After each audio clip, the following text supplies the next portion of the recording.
The two-party system in America that we have today is a result of the Civil War. The Republican Party stood to abolish slavery, and the Democrat Party stood to abolish the Republic.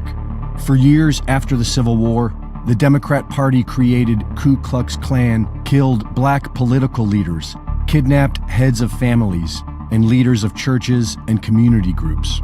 In 1870, John Stevens, a Republican state senator who advocated for the rights of African Americans, was murdered in the Caswell County Courthouse by the Ku Klux Klan as part of a terror campaign being carried out by the Democrat Party.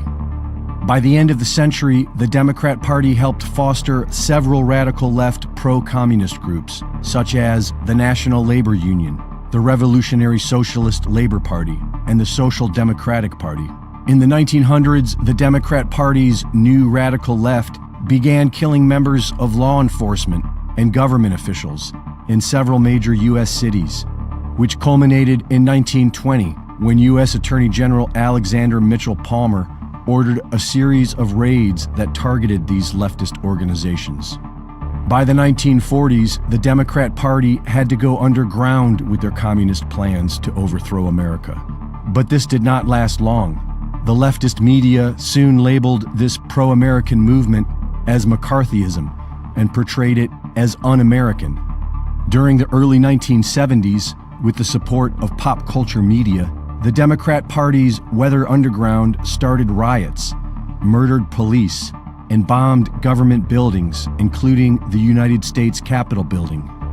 And today, the Democrat Party's anti-American communist crusade has grown into an unstoppable force with the support of Hollywood, the big banks, corporations, and private think tanks, as well as the majority of the Republican Party. Today, the Democrat Party's radical BLM and Antifa are able to murder Americans in cold blood and burn down cities, while law enforcement defends them and the average American supports them. What we are witnessing today is the final act of the destruction of individual liberty, natural law, and the Bill of Rights. And what follows will be a tyranny unlike anything we have ever seen in recorded history, because the average American no longer cares about freedom. Today's liberal Democrats are all on board with illegal wars for profit, imprisoning their opposition, and exploiting the most innocent among us, our children.